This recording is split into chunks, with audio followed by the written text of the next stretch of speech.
채우리 선생님, 정말 죄송합니다. 제가 30년 전에 돈 때문에 거짓말을 했어요. 사실 당신 친어머니 살아있습니다. 30년 전 해들병원에서 일하던 의사의 양심 고백. 구독과 좋아요를 눌러주시면 제가 영상을 만드는데 큰 힘이 됩니다. 수지 씨, 사실 내 친어머니는 내가 5살 때 말기암으로 병원에서 돌아가셨어요. 지금 절 입양해주신 어머니는 그때 저희 어머니랑 요양원에 같이 입원해 계셨던 인연이 있고요. 저는 5살 때부터 중학생 입양 가기 전까지 보육원에서 자랐습니다. 채우리는 힘들어하는 진수지에게 차라리 원망할 부모가 있어서 부럽다면서 자신의 가정사를 이야기해 주었는데요. 그런데 참 이상하죠. 채우리의 친모인 김마리는 지금도 멀쩡히 눈뜨고 살아있는데 채우리는 친엄마가 죽은 줄 알고 있다니 말입니다. 결국 누군가가 5살이던 채우리에게 네 엄마는 아파서 죽었다고. 이제 세상에 없으니 너는 보육원에 가서 살아야 된다고 거짓말을 한 것이 분명해 보이는데요. 엄마가 죽었다고 해도 채우리에게는 새아버지인 한진태랑 이부동생 한현성이 있었는데도 채우리만 성모임망원에 보내졌다니. 결국에 남의 자식을 키우는 건 분노와 절망스러운 일이라던 한진태가 거짓말을 했다는 게 가장 유력해 보이지만 김마리를 죽은 사람처럼 꾸미고 채우리를 속여 보육원으로 보내던 일에는 한진태의 거짓말을 도왔던 조력자가 있었던 것 같습니다. 한진태가 이제 와서 어린애를 버렸다고 실토할 일도 없어 보이니 결국에는 조력자의 양심 고백으로 채우리의 출생의 비밀이 드러나게 될 것 같은데요. 오늘은 마당집을 찾아오는 해들병원 의사에 대해 자세히 이야기해 보려고 합니다. 최선영 씨 맞으시죠? 저 30년 전에 해들병원에서 선영 씨 잠깐 담당했었던 의사입니다. 아니, 의사 선생님이 여기까지 어쩐 일이세요? 제가 저번에 병원에서 선영 씨를 우연히 뵙고 과거에 했던 잘못이 계속 생각나서 이렇게 물어물어 찾아왔습니다. 선영 씨, 혹시 그때 보육원에서 현우를 입양하셨나요? 현우가 그때 5살이었는데 지금 어떻게 자랐어요? 네, 우리 현우 지금은 제 아들로 호적에 올려서 개명했어요. 해들병원 정신과 채우리 선생님이 현우예요. 참 잘 컸어요. 인연이 이렇게 되어서 제 아들이 해들병원에서 일하게 되었네요. 30년 전에 의사 선생님 덕분에 현우가 보육원에 보내졌다는 걸 알게 되었었죠. 제가 현우를 입양하게 된 건 모두 의사 선생님 덕분입니다. 그런데 잘못을 했다니 그게 대체 무슨 말씀이세요? 채우리 선생님이 현우였다고요? 이런 말도 안 되는 일이. 결국 일이 이렇게 되어버렸네요. 모두 다 제 잘못입니다. 제가 사실은 30년 전에 채우리 선생님과 선영 씨한테 거짓말을 했습니다. 그때 현우 어머님이랑 같은 병실에 입원해 계셨었죠. 선영 씨가 그때도 두고 온 딸 생각난다고 현우를 참 많이 예뻐해 주셨었잖아요. 그러다가 어느 날 갑자기 현우가 안 보이니까 어디 갔냐고 물어보셨는데 기억나세요? 그때 제가 현우 어머니가 돌아가셔가지고 현우는 보육원으로 보내졌다고 말씀드렸었잖아요. 일가 친척 중에 현우를 맡으려는 사람이 하나도 없었다고요. 선영 씨, 정말 죄송합니다. 사실은 그게 아니었습니다. 전부 거짓말이었어요. 현우 친어머니는 돌아가신 게 아니에요. 아니, 그게 무슨 말이에요? 현우 친어머니가 살아계시는데 현우가 그럼 왜 보육원으로 가게 된 거죠? 도대체 그런 거짓말을 왜 하신 거예요? 제가 죄인입니다. 제가 어렸고 출세에 눈이 멀어서 거짓말을 했어요. 눈 딱 감고 거짓말 한 번만 하면 병원에서 탄탄대로를 걸을 수 있을 거라는 잘못된 생각 때문에 해서는 안 될 짓을 했습니다. 현우한테도 어머니가 안말기 치료를 하다가 돌아가셨다고 한 게 저예요. 그런 거짓말을 하면 출세를 보장한다고 약속한 사람이 대체 누구인가요? 대체 그런 천벌을 받을 인간이 누구냐고요.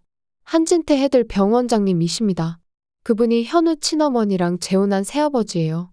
자세한 건 모르지만 친아들이 아닌 현우를 내쫓으려고 했던 것 같습니다. 그런데 제가 그런 짓을 저지르고 나니 너무 무서워서 선영 씨를 이용한 겁니다. 이대로 고아로 자라게 하면 나중에 그 원망이 무서워서 선영 씨한테 현우가 있는 보육원을 알려드린 거예요. 조금의 양심의 가책이라도 덜기 위해서요. 현우를 그렇게 예뻐하고 마음 따뜻한 선영 씨라면 현우를 잘 키워주실 거라고 생각했어요. 제가 저지른 짓 이제라도 벌 받겠습니다. 한진태 병원장님이 현우 새아버지였다니. 우리 아들이 이 사실을 알면 얼마나 상처받을지 이해를 어떻게 하면 좋아요. 한진태 병원장, 저희 식당 단골이에요.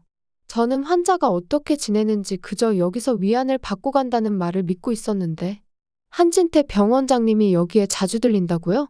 그렇다면 결국 선영 씨가 보육원에 가서 현우를 입양하신 것까지 전부 다 한진태 병원장님의 머릿속에서 계획된 일일지도 모릅니다. 그 후에 김마리 이사장님 앞에 가서 현우가 잠깐 자리 비운 사이 없어졌다며 감쪽같이 연기하던 모습을 봤어요. 여기 제 연락처입니다. 제가 필요하시면 언제라도 증언하겠습니다. 각오는 이미 하고 왔어요. 김마리 이사장님한테 가기 전에 저도 현우가 먼저 알아야 된다고 생각해서 여길 먼저 들렸습니다. 의사의 양심 고백이 끝난 후 최선영이 또 한 번 큰 고민에 놓이게 되겠네요. 채우리가 친부모를 원망하지 않고 살 수 있었던 이유는 어쩔 수 없는 상황. 즉 어머니의 죽음이었으니 보육원에 가서 그리 오래 살았어도 이렇게 어두운 구석 없이 자랄 수 있었던 건데요. 하지만 사실 새아버지에 의해서 버려진 것이었다니. 그것도 친어머니는 전혀 모른 채로요. 최선영도 장윤자의 거짓말 때문에 수지가 생이별한 채로 살아왔기 때문에 김마리의 심정을 참 절절히 공감하게 될 것 같습니다. 채우리에게도 친어머니를 찾아주어야겠다는 결론에 다다르게 되겠죠. 한진태가 평생의 은인이라고 믿고 살아왔는데 이렇게 뻔뻔할 수가 있나 정말 소름이 돋을 것 같네요. 피도 안 섞인 아이를 기른다는 게 힘든 일이고 정말 대단한 일이지만 한진태는 김마리에게 아들이 있는 걸 알고서 결혼을 결심했으면서도 그 애를 키우기 싫어서 버렸다는 것이 참 더욱 무서운 것 같습니다. 장윤자도 계모짓을 했어도 애를 갖다 버리지는 않았는데 이건 완전히 범죄지요. 최선영이 없었더라면 채우리도 고생고생 얼마나 어렵게 자랐겠어요. 그 어린애가 뭘 그렇게 잘못했다고 5살 먹은 애한테 절망과 분노가 느껴졌다는 건지. 사람이 그러면 안 됩니다.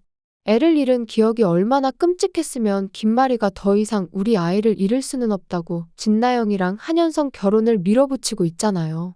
김마리는 지금 얼토당토하게 최선영을 한진태 내연녀라고 오해하고 있는데 아주 내 아들 키워준 은인인데 말이죠. 한진태가 어디 뭐가 찔렸는지 김마리한테 계속 이혼하자는 건지도 의심스럽습니다. 꼬리 자르고 도망가는 것도 아니고요. 세상에 뻔뻔한 사람들이 너무나 많네요. 우선 장윤자부터 진짜 지은업보는 청산하고 넘어가야죠. 장윤자가 어떻게 수지랑 최선영 앞에서 용서 안 하면 어쩔 거냐고 뭐 어떻게 할 거냐고 뻔뻔하게 고개를 들 수가 있는지 정말 한숨이 나오는데요. 이렇게 어영부영 넘겨주면 교훈이 남겠냐고요. 당한 만큼 갚아줘야 속이 시원할 것 같습니다. 장윤자 너도 자식 30년 동안 못 보는 고통을 겪어봐라. 장윤자도 제대로 처리 안 하면 한진태라고 감옥에 가겠나요? 채우리가 나타나서 내가 현우입니다 하고 모든 게 밝혀져도 한진태도 결코 반성하지 않을 것 같네요. 작가님이 아주 속 시원하게 나란히 죄 지은 만큼 벌을 주었으면 좋겠습니다. 피해자한테 용서라도 비는 게 첫 번째 아닐까요? 오해로 인해 친부모와 이별했던 우리 백구와 오구 커플에게도 행복한 날들이 오길 기도하면서 리뷰 마치겠습니다. 구독과 좋아요를 눌러주시면 제가 영상을 만드는데 큰 힘이 됩니다. 시청해주셔서 감사합니다.